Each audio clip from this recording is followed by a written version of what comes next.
Hello friends, welcome to my channel Suji's ideas. అందరూ ఎలా ఉన్నారండి? బాగున్నారా?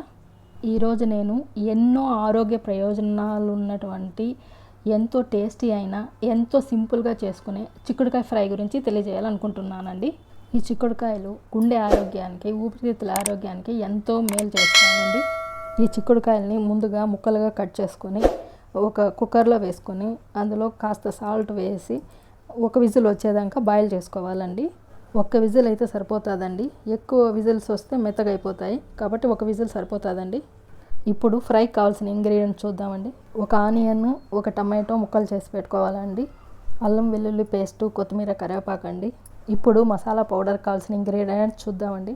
కారం, పసుపు, జీలకర్ర, 3 టేబుల్ స్పూన్ల వేరుశనగ గింజలు, 3 వేల పొడవు ఉండే కొబ్బరి ముక్క, 1/2 స్పూన్ జీలకర్ర, 1/2 స్పూన్ ధనియాల పొడి అన్నీ కలిపి మిక్సీలో వేసుకొని పౌడర్ చేసుకోవాలండి.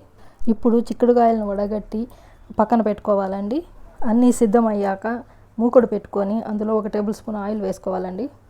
తర్వాత పోపు గింజలు, శనగబ్యాళ్ళు, ఉద్దిబ్యాళ్ళు, జీలకర్ర, ఆవాలు వేసుకోవాలండి. ఇప్పుడు అవి చిటపట్లాడాక కట్ చేసుకున్న ఆనియన్ వేయాలండి. ఆనియన్ పెద్దదైనా పర్వాలేదండి, టేస్టీగానే ఉంటుంది. అది ఒకసారి వేయించుకున్న తర్వాత కాస్త ఇంగువ, తర్వాత అల్లం వెల్లుల్లి పేస్ట్ వేసి వేయించుకోవాలండి. అలాగే టమాటాలు, కరివేపాకు వేసి వేయించుకోవాలండి. కాసేపు వేగనివ్వాలండి. వేగిన తర్వాత చిక్కుడుకాయలు వేసుకోవాలండి అందులో. ఇప్పుడు మనం తయారు చేసి పెట్టుకున్న పల్లి కొబ్బరి పొడిని అందులో వేసి వేయించుకోవాలండి. ఇక ఉప్పు కారాలు ఏం వేయాల్సిన పని లేదండి. స్టార్టింగ్ ఉడకబెట్టినప్పుడు వేసాము, తర్వాత పల్లి పొడిలో కూడా వేసాం కాబట్టి ఇంకేం అవసరం లేదండి. టాస్ చేసుకొని మనం సర్వింగ్ ప్లేట్లో తీసుకోవడమేనండి. ఫైనల్గా కొత్తిమీర వేసుకొని సర్వింగ్ బౌల్లో తీసుకుంటే ఎంతో టేస్టీ అయిన చిక్కుడుకాయ ఫ్రై రెడీ అయినట్లేనండి.